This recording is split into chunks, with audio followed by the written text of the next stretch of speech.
Hello बच्चों, class 9th और 12th के लिए अगला लेक्चर हम लेके आए हैं और बहुत ही खास लेक्चर है, बहुत ही इम्पोर्टेंट लेक्चर है और ग्राफिकल बातें भी हम इसमें करेंगे और एक नया टॉपिक भी हम इसमें डिस्कस करेंगे। रिलेटिव वेलोसिटी इन वन डायमेंशन। रिमेंबर, मैंने बोला है रिलेटिव वेलोसिटी इन वन डायमेंशन। ध्यान से सुने, क्योंकि दो तरह के मोशन हम डिस्कस करने जा रहे हैं 11th क्लास के अंदर, खास तौर पर motion in one dimension, motion in two dimension. One dimension का केस हमारा चला हुआ है, टू डायमेंशन की बात आगे हम डिस्कस करेंगे।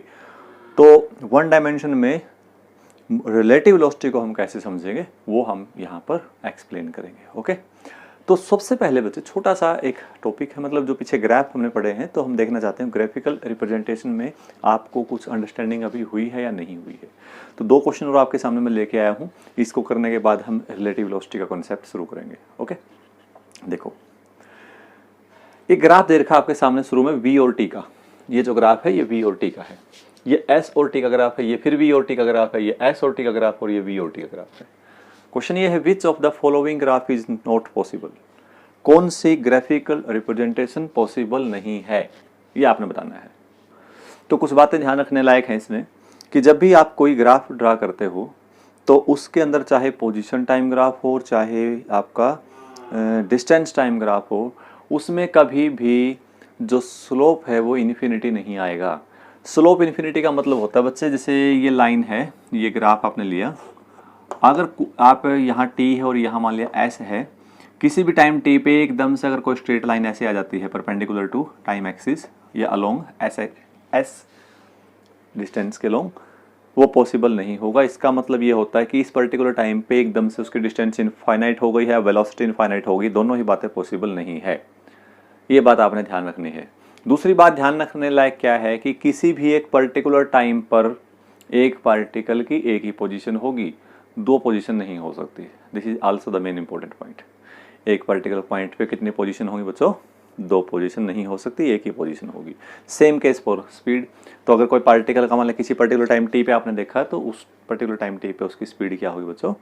एक ही स्पीड हो सकती है। ठीक है, तो इन बातों को ध्यान में रखते हुए हमने इस देखना है। पहला ग्राफ देखिए, उसमें स्लोप जो हो गया है वो वी के पैरेलल हो गया है टाइम टी पे। इसका मतलब टाइम टी, अगर मैं कोई पर्टिकुलर टाइम यहाँ दिखा रहा हूँ, ये इस पर्टिकुलर टाइम पे स्लोप इन्फिनिटी होने का मतलब है कि वेलोसिटी क्या हो गई? इनफाइनाइट हो गई है, पॉसिबल नहीं है, means graph is not possible. Same concept यहाँ देखिए, यहाँ से यहाँ गया और उसके बाद एकदम से सडनली आपका जो टाइम पर्टिकुलर किसी टाइम टी पे जो डिस्टेंस और टाइम जो ग्राफ है वो क्या हो गया? फिर से इनफाइनाइट हो गया है। और इनफाइनाइट होने का मतलब क्या है कि यहाँ वेलोसिटी का जो है वो फिर अप्रोच कर रही है किसी पर्टिकुलर इनफाइनाइट वैल्यू को, जो नॉन डिफाइंड वैल्यू है, तो ये भी पॉसिबल नहीं है।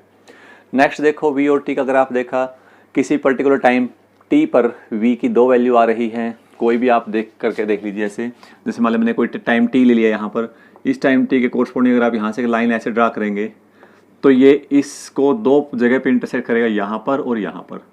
आप देखो उसी टाइम पे एक वी की वैल्यू ये आ रही है और उसी टाइम पर एक वी की वैल्यू ये आ रही है, जो कि पॉसिबल नहीं है, एक ही टाइम पे वी की दो वैल्यूज।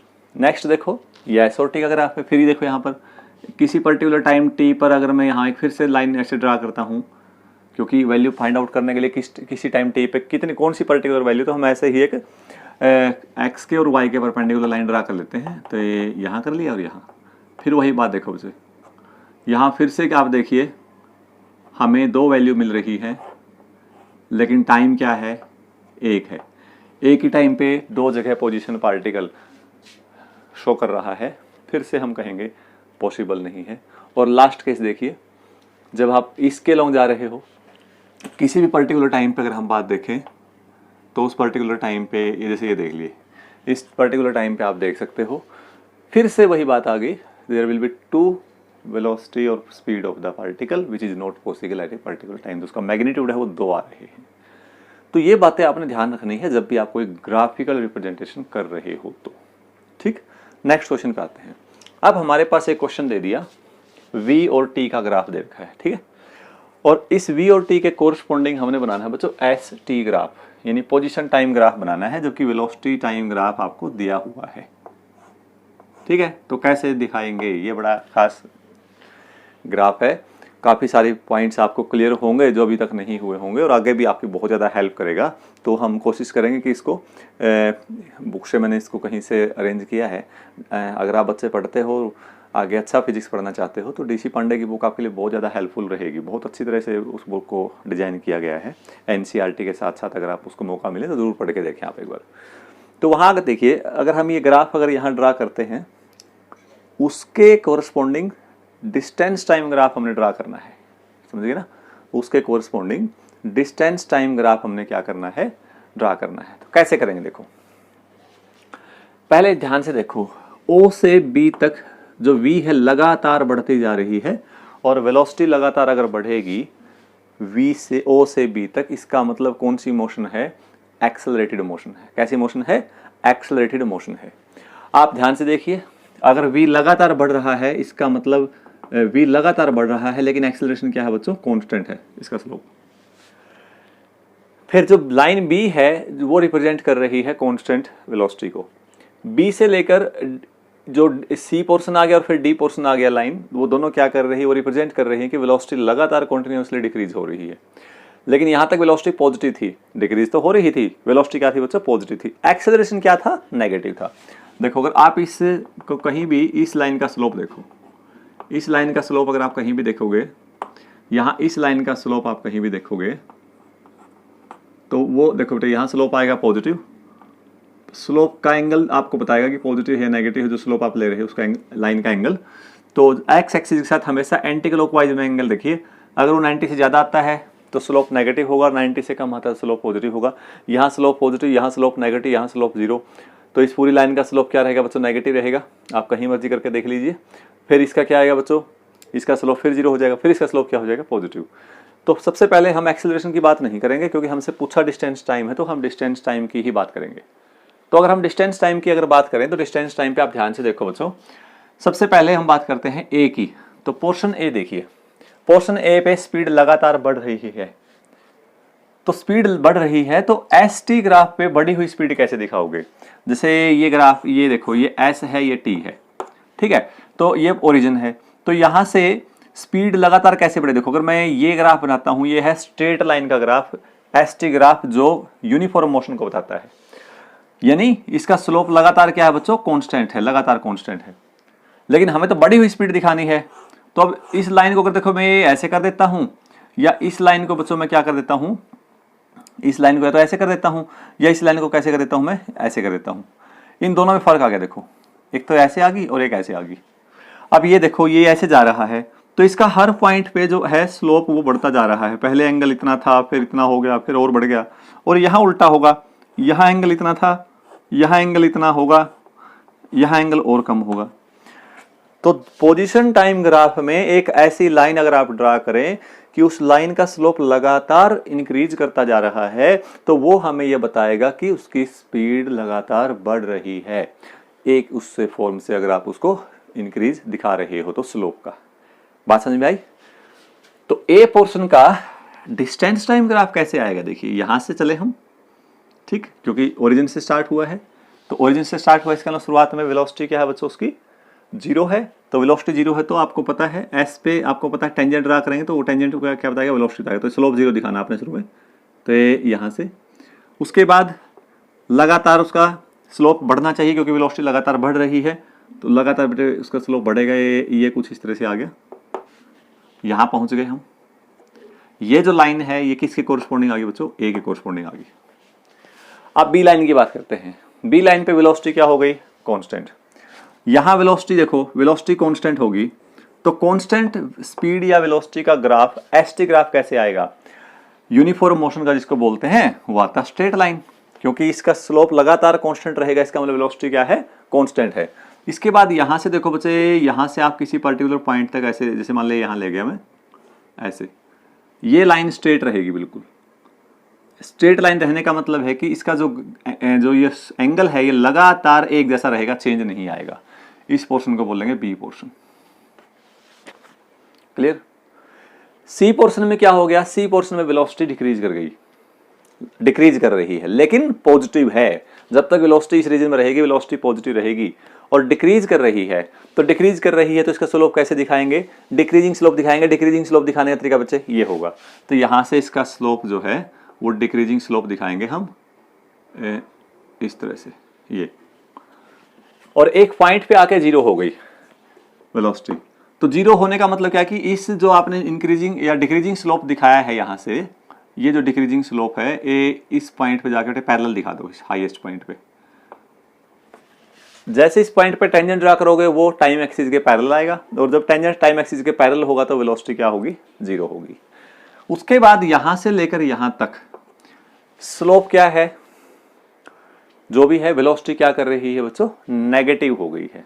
वेलोसिटी क्या हो गई है, नेगेटिव हो गई है, और बढ़ तो रही है लेकिन नेगेटिव में बढ़ना शुरू हो गई, जीरो से वापस।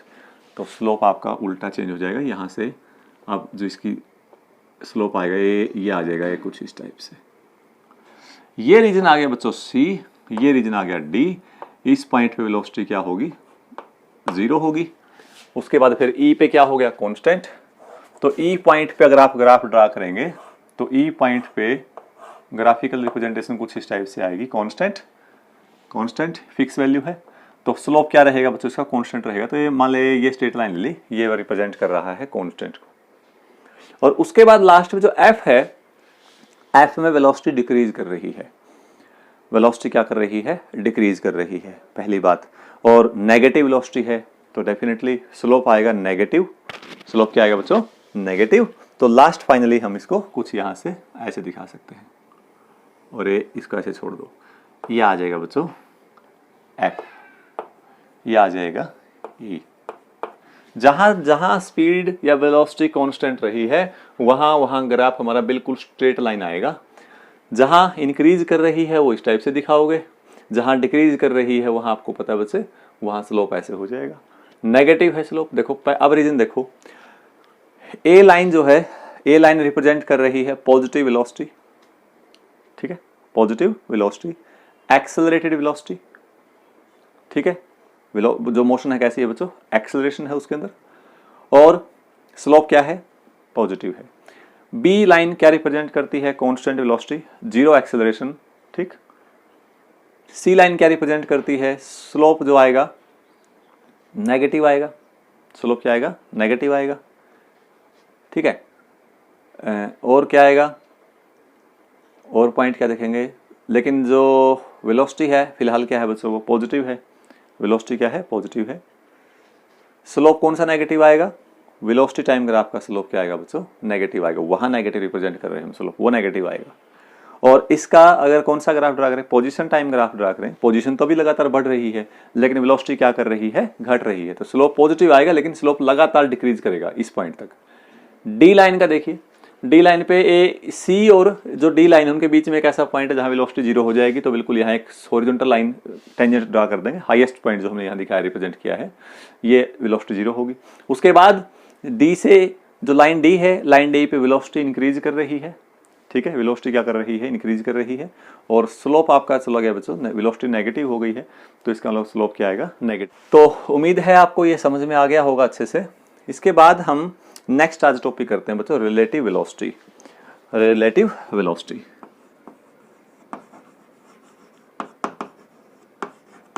Relative velocity very important topic और बहुत ही इंटरेस्टिंग टॉपिक है बच्चों। किस में करेंगे, केवल वन डायमेंशन में करेंगे पहले, रिलेटिव वेलोसिटी इन वन डायमेंशन। वन डायमेंशन में रिलेटिव वेलोसिटी क्या है, देखो बच्चों मान लेते हैं, थोड़ा सा ध्यान से समझना। एक लड़का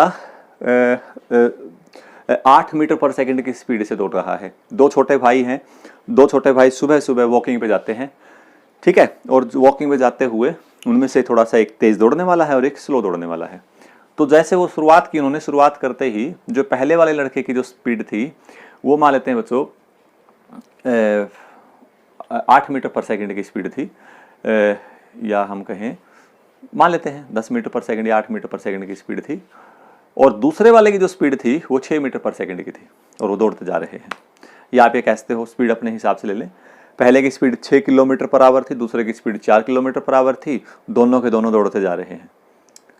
आप ये देखोगे कि अगर वो दोनों बच्चे 1 घंटा दौड़ेंगे, 1 घंटे की मोशन में पहले वाला लड़का दूसरे वाले लड़के को कितने किलोमीटर पीछे छोड़ देगा, जबकि पहले की स्पीड थी 6 किलोमीटर पर आवर और दूसरे की स्पीड थी 4 किलोमीटर पर आवर। तो आप जवाब दे दोगे सर 2 किलोमीटर रह जाएगा पीछे, नो डाउट, बिल्कुल सिंपल बात है। तो यही मतलब बेटे रिलेटिव वेलोसिटी का है कि एक ऑब्जेक्ट दूसरे ऑब्जेक्ट के रिस्पेक्ट में किस प्रकार से डिस्प्लेस हो रहा है। ठीक है ना, एक ऑब्जेक्ट दूसरे के रिस्पेक्ट में किस प्रकार से डिस्प्लेस हो रहा है। तो क्या लिखेंगे, रेट ऑफ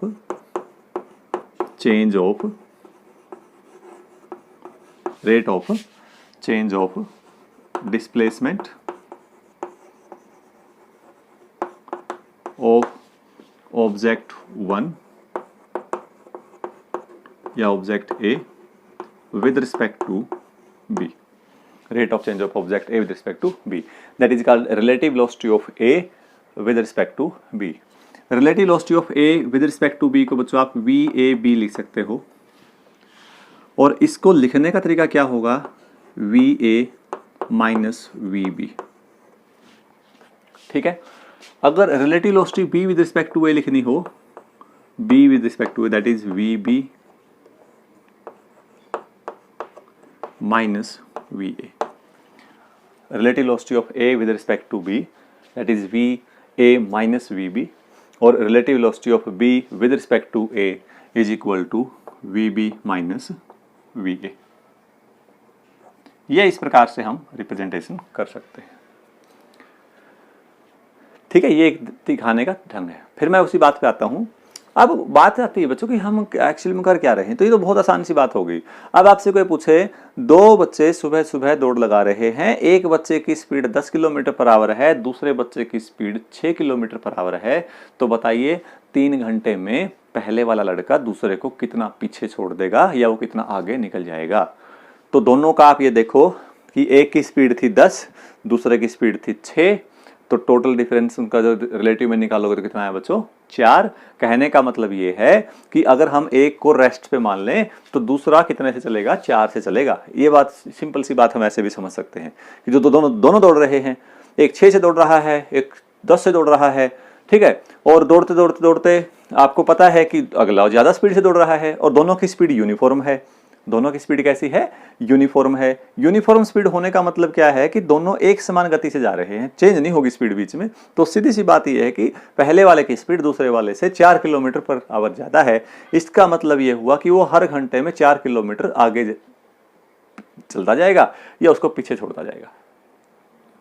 ठीक है, उसको हम क्या कहेंगे, उसको हम, बात दोनों आ गई ना, या तो ये कहे कि वो अगले वाला लड़का पीछे वाले को हर घंटे 4 किलोमीटर पीछे छोड़ता जा रहा है, या ये कहें कि वो जो पीछे वाला लड़का है उससे वो 4 किलोमीटर हर घंटे में आगे जा रहा है।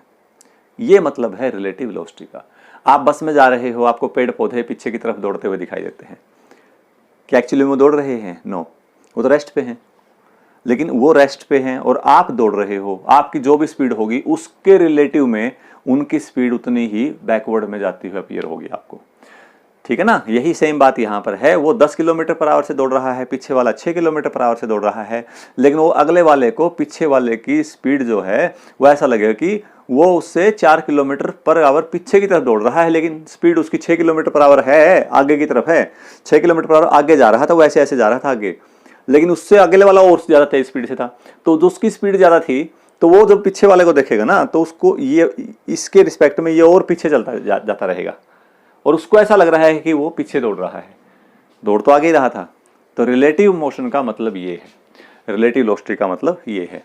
तो आमतौर पर हम ये देखते हैं, अगर 2 ऑब्जेक्ट, जैसे ये ले लिया, एक ऑब्जेक्ट ये ले लिया, ये ऑब्जेक्ट ए है, ये बी है, अगर इन दोनों की स्पीड, एक ऑब्जेक्ट ए है, एक क्या है, बी है, अगर इसकी स्पीड हमने फिक्स मान लेते हैं, इसकी स्पीड कितनी है, इसकी स्पीड है va, इसकी स्पीड कितनी है vb।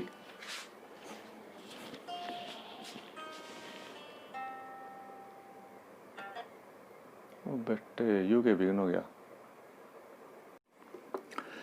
इसकी स्पीड कितनी है बच्चों, va है, इसकी स्पीड कितनी है, vb है। अगर दोनों एक ही डायरेक्शन में जा रहे हैं, तो आपसे कोई relative speed of B with respect to A, relative speed of A with respect to B, तो उसको निकालने का तरीका ये होगा V A minus V B. लेकिन अगर ये ऐसे जा रहा है और ये ऐसे जा रहा है तो ये क्या है बच्चों, वी ए है और ये कितना है, वी पी है।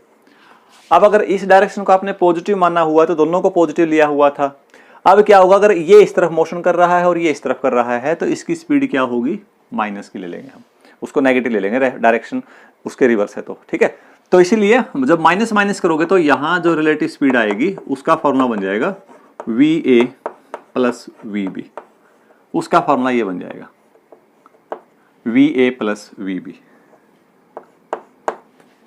समझ में आई बात, V A plus V B. कब, जब अपोजिट आ रहे हैं। समझ में आ रही है ना बात। अब इसका एग्जांपल देखो, वही दो लड़के एक दूसरे से, उनके बीच की डिस्टेंस मान लेते हैं बच्चों कितनी है, 10 किलोमीटर की स्पीड है, ठीक है। 10 किलोमीटर की डिस्टेंस, उनके बीच की डिस्टेंस कितनी है, 10 किलोमीटर की है। दोनों, एक लड़का उधर खड़ा है और एक लड़का इधर खड़ा है। जो उधर वाला लड़का है ना उसकी स्पीड है 2 किलोमीटर पर आवर, और यहां से जो लड़का दौड़ेगा, जो दौड़ रहा है उसकी स्पीड है 7 किलोमीटर पर आवर। कितने किलोमीटर है, 7 किलोमीटर पर आवर। या थोड़ा सा और आसान इसको करके देखें तो उसकी स्पीड कितनी मानी हमने, 2, इसकी कितनी मानी, 7। तो कहता है उनके बीच की डिस्टेंस 10 किलोमीटर को कितने टाइम में कवर कर लेंगे। आप देखो उनके बीच की डिस्टेंस है 10 किलोमीटर। अब ये जा रहा है 2 किलोमीटर पर आवर से आगे। अब जो पीछे वाला है ये भी क्या है बच्चे, ये जाएगा, ये जा रहा है 7 किलोमीटर पर आवर से इस तरफ। तो एक्चुअली में देखा जाए तो ये 7 किलोमीटर पर आवर से दौड़ रहा है और ये 2 किलोमीटर पर आवर से दौड़ रहा है। तो एक्चुअली हम ये भी कह सकते हैं कि ये 5 किलोमीटर पर आवर से दौड़ रहा है और ये रेस्ट पे है, ठीक है ना, क्योंकि तो 2 किलोमीटर पर आवर की स्पीड तो काउंटर बैलेंस हो जाएगी उनकी, तो 5 बच गई ना।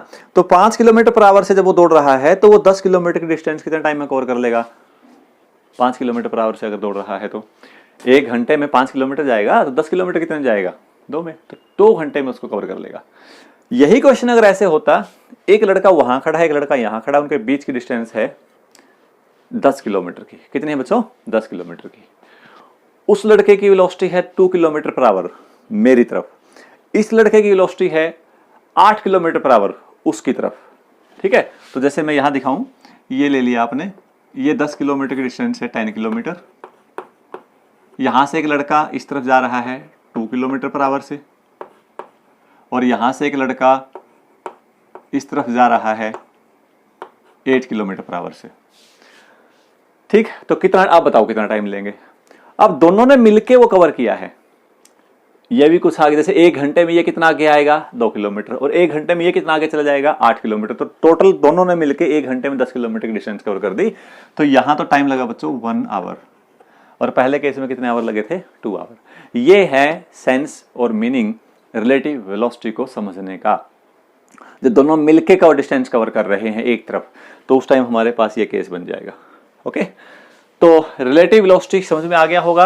अगर स्ट्रेट लाइन मोशन है और दोनों ऑब्जेक्ट एक साथ डायरेक्शन में मोशन कर रहे हैं तो उनकी रिलेटिव वेलोसिटी निकालने का तरीका ये होगा। और अगर एक स्ट्रेट लाइन में है और एक दूसरे के अपोजिट जा रहे हैं तो उनकी रिलेटिव वेलोसिटी जो आएगी बच्चों, दोनों क्या हो जाएंगे, ऐड हो जाएंगे। ये बात आपने ध्यान रखनी है, इसमें आपको कोई डाउट नहीं होना चाहिए। स्ट्रेट लाइन का केस हम कर रहे हैं, सिंपलेस्ट केस हम कर रहे हैं, कोई हाई फाई केस बच्चों यहां हम डिस्कस नहीं कर रहे हैं। मेरी बात समझ गए होंगे आप लोग। अब आते हैं हम, अब कुछ क्वेश्चंस करके देखते हैं और उस क्वेश्चन से आपके एक और बात मतलब पिक्चर क्लियर होगी। देखो क्वेश्चन क्या है, क्वेश्चन ये है, मान लेते हैं एक यहां कोई पर्सन खड़ा है, ठीक है, और यहां एक ट्रेन है, ये ट्रेन ले ली कोई, ये लड़का, इस ट्रेन की लेंथ है 100 मीटर, इसकी स्पीड है 20 metre per second, 20 metre per second.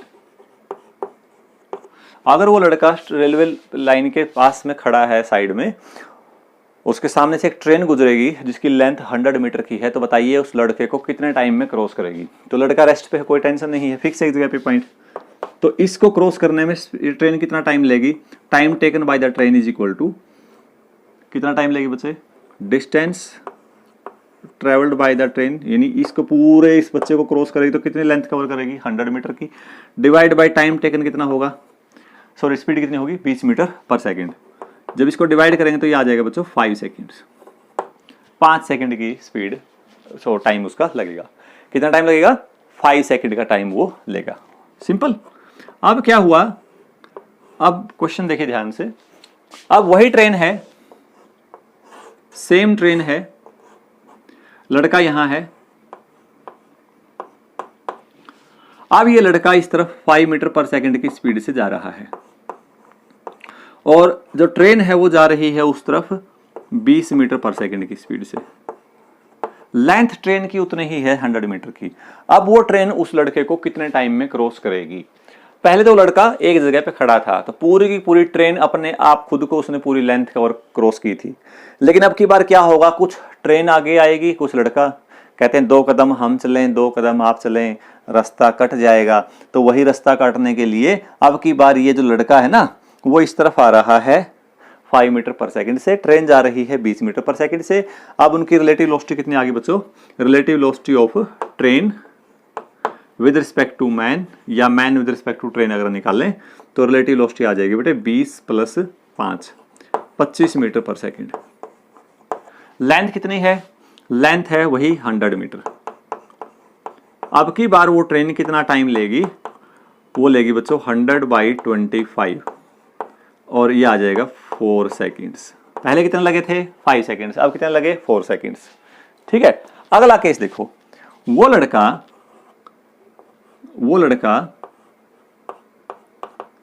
किस तरफ जा रहा है, इस तरफ जा रहा है अब, ठीक है, और ये ट्रेन है, ये ट्रेन है, वही 100 मीटर की लेंथ, इस ट्रेन की स्पीड 20 मीटर पर सेकंड। अब की बार ये लड़का इस तरफ जा रहा है 5 मीटर पर सेकंड से। आपने सेंस देखनी है अब भाई। देखो अगर खड़ा था ठीक अच्छी बात है, खड़े ट्रेन तो उसको बस क्रॉस करना था। अब की बार वो लड़का भी दौड़ता हुआ जा रहा है, तो जैसे जैसे ट्रेन चलेगी तो कुछ ना कुछ तो वो भी तो आगे चलेगा, तो इसका मतलब अब की बार लेंथ एडिशनल क्या ट्रेन के लिए बढ़ गई है, हम ये भी कहते हैं इफेक्टिव लेंथ अगर देखा जाए तो। या ये देखें अब रिलेटिव स्पीड कितनी होगी, अब रिलेटिव स्पीड हो जाएगी 20 तो ये है 5 वो है, तो दोनों एक डायरेक्शन में है, तो अब रिलेटिव स्पीड आ जाएगी 15 मीटर पर सेकंड और लेंथ आ जाएगी 100 मीटर। टाइम टेकन आ जाएगा बच्चों 100/15 और ये आ जाएगा 6.66 सेकेंड्स। तो आप देख सकते हैं 3 केस हमने किए। लड़का रेस्ट पे, ट्रेन लड़के की ओर को क्रॉस कर रही है, लड़का ट्रेन की ओर दौड़ रहा है, फिर ट्रेन क्रॉस कर रही है, लड़का ट्रेन के साथ साथ दौड़ रहा है, फिर क्रॉस कर रही है। तीनों केसेस में सबसे ज़्यादा टाइम तब लगेगा जब दोनों की डायरेक्शन एक तरफ थी, और सबसे कम टाइम कब लगेगा जब दोनों की डायरेक्शन एक दूसरे के ऑपोजिट थी। ये आपका एक क्वेश्चन था। उसके बाद एक क्वेश्चन और है बेटा, बहुत सिंपल सा क्वेश्चन है। A police jeep is chasing a culprit with velocity of 45 kilometre per hour, another jeep moving with velocity of 153 kilometre per hour. देखो एक पुलिस जीप है, वो एक कल्प्रिट को चेज कर रही है। पुलिस की गाड़ी जो है उसकी स्पीड है 45 किलोमीटर पर आवर, और जो थीफ है वो स्पीड में है, उसकी गाड़ी की स्पीड जो है 153 किलोमीटर पर आवर है। पुलिस ने एक बुलेट फायर की जिसकी मजल वेलोसिटी 180 मीटर पर सेकंड की है। तो बताइए कि वो वेलोसिटी बुलेट जो है वो कितनी स्पीड से कार पे जाके चोर पे लगेगी। ठीक है, तो मान लेते हैं ये है पुलिस जीप, ये है थीप, ये थीप की जीप है। ठीक है, पुलिस जीप जो जा रही है वो 45 किलोमीटर पर आवर से जा रही है, और बच्चों जो यहाँ पर जो थीप स्पीड है वो कितनी है, वो 153 किलोमीटर पर आवर है। अब इससे एक बुलेट फायर की गई, यहाँ से एक बुलेट फायर की गई, उस बुलेट की स्पीड है 180 metre per second, 180 metre per second. तो ये कहता है बताइए कि वो बुलेट जो है वो उस चोर को किस स्पीड से जाके लगेगी अगर सारी मोशन यूनिफॉर्म है। सारी की सारी मोशन कैसी है, यूनिफॉर्म है। तो कैसे निकालोगे, देखो किस तरह से निकालें, देखिए ध्यान से। सबसे पहले तो बच्चे एक बात ध्यान रखिए, सारी की सारी स्पीड या तो करो किलोमीटर पर आवर में। और या करो मीटर पर सेकंड में, ये बहुत इंपॉर्टेंट पॉइंट है। तो पहले ये किसकी है, speed of police jeep 45 kilometre per hour, speed of bullet 180 metre per second, इसके किलोमीटर पर आवर बनाइए भाई, 180 मीटर पर सेकंड के किलोमीटर पर आवर बनाइए 5/18, तो ये आ जाएगा 50 kilometre per our, 50 kilometre per our. उल्टा कर दिया, 80 बाई वो आना चाहिए बच्चों, क्योंकि वो बदलना है ना, 18/5 किलोमीटर पर आवर बनाने हैं। तो कितने आएंगे देखियो, ये कैंसिल हो गया, इसमें कितना पूरा कटेगा ना 36, ये आ जाएगा, ये कितना आ गया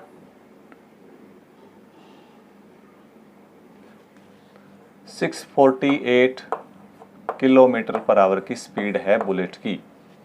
पुलिस की स्पीड कितनी है, पुलिस की जीप की स्पीड है 45 किलोमीटर पर आवर। जो बुलेट फायर की वो की है 180 मीटर पर सेकंड की स्पीड से। तो 180 मीटर पर सेकंड के अगर हम क्या बनाएं, किलोमीटर पर आवर बनाएं, तो 18/5 से मल्टीप्लाई करके 648 किलोमीटर पर आवर आ जाएंगे। ठीक है, और जीप कितने से जा रही थी, उसकी थीप की जो जीप है उसकी स्पीड थी 153 किलोमीटर पर आवर। लगा दो। अब एक बात ध्यान रखो बच्चों, जब आप एक ट्रेन में बैठे हैं और ट्रेन जा रही है 20 मीटर पर सेकंड से, और आप उस ट्रेन के साथ साथ ही 5 मीटर पर सेकंड से दौड़ना शुरू कर देंगे, तो आपकी जो रिलेटिव स्पीड हो जाएगी वो ग्राउंड के रिस्पेक्ट में वो 25 मीटर पर सेकंड हो जाएगी। यही स्थिति बुलेट के साथ है। बुलेट की एक्चुअल स्पीड तो है बच्चों 648 किलोमीटर पर आवर, लेकिन जीप भी इसी तरफ जा रही है और चलती हुई जीप से अगर बुलेट को फायर किया गया, इसका मतलब उस बुलेट को इतनी स्पीड तो ऑलरेडी दे रखी है आपने, वो तो है ही है, और साथ में कितनी हो गई 648 ये होगी। तो टोटल जो स्पीड मिलेगी उसको, टोटल है relative velocity of bullet with respect to train कह लीजिए, ठीक है ना, ट्रेन तो नहीं है, विद रिस्पेक्ट टू ग्राउंड कहेंगे क्योंकि दोनों ग्राउंड के रिस्पेक्ट में देखेंगे। तो बुलेट की जो स्पीड आ जाएगी वो आ जाएगी 648 प्लस 45, 648 प्लस 45 अगर हम देखें तो ये आ जाएगा 693 किलोमीटर पर आवर, और ये आ जाएगी थीप की स्पीड आ जाएगी बच्चों 153 किलोमीटर पर आवर। अब वो कितने से जाके लगेगी इसको, तो रिलेटिव वेलोसिटी ऑफ थीप जो हम देखें बुलेट विद रिस्पेक्ट टू थीप जीप निकालें तो आ जाएगी 693 minus 153 kilometre per hour, that is 540 kilometre per hour की स्पीड से बच्चों वो जो है उस पे जाके लगेगी। इसको बेटे आप उसमें भी निकाल सकते हो, देखो तो ये आ गया बच्चों हमारा 540 किलोमीटर पर आवर। आप इसके मीटर पर सेकंड लिखें तो अगर आपका आंसर मीटर पर सेकंड में है तो इसको लिख देंगे 5/18। तो यहाँ से इसको अगर आप देखेंगे that is 150 metre per second की स्पीड से वो बुलेट उसको जाके स्ट्राइक करेगी। नेक्स्ट क्वेश्चन देखिए बच्चों, अगला क्वेश्चन हमारा है two car A and B are moving, two cars A and B are moving with the same speed of 45 km per hour along the same direction. If the third car C is moving from the opposite direction with a speed of 36 km per hour meets two cars in the interval of 5 minutes, the distance of separation of two cars A and B should be। Kilometre में आपने निकालना है बच्चों। देखो दो car हैं 45 kilometre per hour से 45 kilometre per hour से एक तरफ जा रही है, ठीक है। एक कार तीसरी कार जो बिल्कुल इनके अपोजिट जा रही है, ये कार A है, ये B है और ये C है। तो C कार की जो स्पीड दे रखी है बच्चों वो दे रखी है आपको 36 kilometre per our, 36 kilometre per our, वो इसके अपोजिट जा रही है। और क्या कहते हैं 5 मिनट के इंटरवल के बाद दूसरी कार मिलती है। जैसे मान लो इसको पहले ये कार मिली सामने, इस कार के बाद वो अगली कार मिलती है ना, वो इससे कितने टाइम के बाद मिलती है, 5 मिनट के बाद मिलती है। ठीक, ये दोनों इस तरफ आ रही हैं, जैसे दो कारें आ रही हैं सामने से, आप इस तरफ कार में जा रहे हो, पहली कार मिली आपको, पहली के बाद दूसरी कार जब आपको मिलेगी तो कितना इंटरवल के बाद मिलेगी, 5 मिनट के इंटरवल के बाद मिलेगी, जबकि स्पीड इसकी दे रखी है। तो कहता है बताओ इनके बीच की डिस्टेंस बताओ, दोनों कार के बीच की डिस्टेंस कितनी थी, ये निकालनी है। इसको x मान लेते हैं, ठीक है। टाइम कितना दे रखा है, टाइम दे रखा है 5 सेकेंड्स, 5 मिनट्स। 5 मिनट्स क्या और बना लो, 1/12 आवर, ये टाइम आ गया बेटे। ये इस तरफ जा रही है और वो इस तरफ आ रही है, निकालो कैसे करोगे, किस तरह आएगा। रिलेटिव स्पीड निकालिए, relative speed of A with respect to C is equal to 45 + 36 kilometre per hour, क्योंकि दोनों एक दूसरे के अपोजिट जा रहे हैं। तो ये आ जाएगा 81 kilometre per hour. This is the relative velocity of A with respect to C. दोनों ने मिलके कितनी डिस्टेंस कवर की, x। डिस्टेंस कवर्ड आगे बच्चों x। टाइम कितना लिया, टाइम लिया t। तो स्पीड का फॉर्मूला होता है डिस्टेंस बाय टाइम। तो डिस्टेंस कितनी है 81, डिस्टेंस निकालनी है। टाइम कितना है, टाइम है 1/12 इज इक्वल टू 81। तो x की वैल्यू आ जाएगी 81 × 1/12। तो ये आ जाएगा, इसको कैंसिल करके देखो बेटे,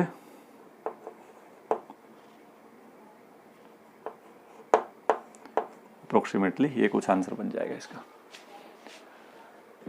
9, 6, हाँ ये आ जाएगा 6.75 किलोमीटर। मतलब ये हुआ दोनों कार जो आ रही थी स्ट्रेट रोड पर, उनके बीच का डिस्टेंस कितना था 6.75 किलोमीटर। यानी एक कार जब उसको पहले वाली मिली, अगली कार उसको 6.75 किलोमीटर के बाद मिलेगी। ये क्वेश्चन था बच्चे। अगला एक क्वेश्चन और इसी टाइप का, बिल्कुल सेम टाइप का क्वेश्चन है। अब इसमें उल्टा बोल दिया इसने कहा कि दो कार हैं ए और बी, ए और बी दो कार हैं, दोनों सेम डायरेक्शन में जा रही हैं, ए है बी है। तीसरी कार जो है सी, वो अपोजिट जा रही है। स्पीड दे रखी है 30 kilometre per our, 30 kilometre per our. इनकी दे रखी है बेटा, नहीं 30 किलोमीटर पर आवर दे रखी है ए और बी की। सी की स्पीड हमें पता नहीं है, इसकी स्पीड पता नहीं है, ये मान लेते हैं वी सी है। ये 30 किलोमीटर पर आवर से, ये भी 30 किलोमीटर पर आवर से, ये बच्चों इस तरफ आ रही है, ठीक है। और वी सी जा रहा है इस तरफ, कितने किलोमीटर पर आवर से, V C kilometre per hour से। इनके बीच का डिस्टेंस दे रखा है आपकी बार, इनके बीच का डिस्टेंस दे रखा है 5 किलोमीटर, 5 किलोमीटर, ठीक है। अब क्या है, ये ए है, ये बी है और सी इधर जा रहा है। तो ये जो सी है, बी के मिलने के बाद जब ए को मिलता है तो 4 मिनट बाद मिलता है। टाइम दे दिया 4 मिनट। 4 मिनट का मतलब हो गया बच्चों 1/15 आवर, ठीक है। इसकी स्पीड कितनी है, इसकी स्पीड दे रखी है 30 किलोमीटर पर आवर, ठीक है। तो जब ये इस तरफ जा रही है, इस तरफ, दोनों ने मिलकर, ए और सी ने मिलकर ये डिस्टेंस कवर की है। इनके बीच का डिस्टेंस दे रखा 5 किलोमीटर। रिलेटिव स्पीड कितनी आ गई, relative speed of car A with respect to C is equal to VA + VC, दोनों अपोजिट है ना। तो VA तो है बच्चों 30 और VC हमें निकालना है। स्पीड पता चल गई, डिस्टेंस पता है, टाइम पता है, ठीक है, निकल जाएगा। तो ये डिस्टेंस जो कवर की गई है, 5 किलोमीटर की जो डिस्टेंस कवर की गई है, वो कितने स्पीड के द्वारा की गई है, 30 + VC। कितने टाइम में कवर की गई है, 1/15। ये चला गया इस तरफ, 75 kilometre per hour is equal to 30 + VC। तो VC की वैल्यू आ जाएगी 45 kilometre per hour. This is the velocity of the car, 45 kilometre per hour. तो उम्मीद है बच्चों आपको ये टॉपिक अच्छे से समझ में आया होगा। और रिलेटिव स्पीड 1 डायमेंशन में क्या होगी, इसके क्वेश्चंस करके देखिए, प्रैक्टिस कीजिए। आपको कहीं भी आप अगर सर्च करोगे problem related to relative velocity in 1 dimension, पहले 1 डायमेंशन का केस आप करके देखें। अच्छी मेहनत से करें और बार बार करें, ग्राफ की क्वेश्चंस करें, प्रैक्टिस करें ग्राफ की, इनकी प्रैक्टिस करें। धीरे धीरे आपको एक टच बनेगा और आगे आने वाले लेक्चर्स में आपको काफ़ी हेल्प मिलेगी। Thank you.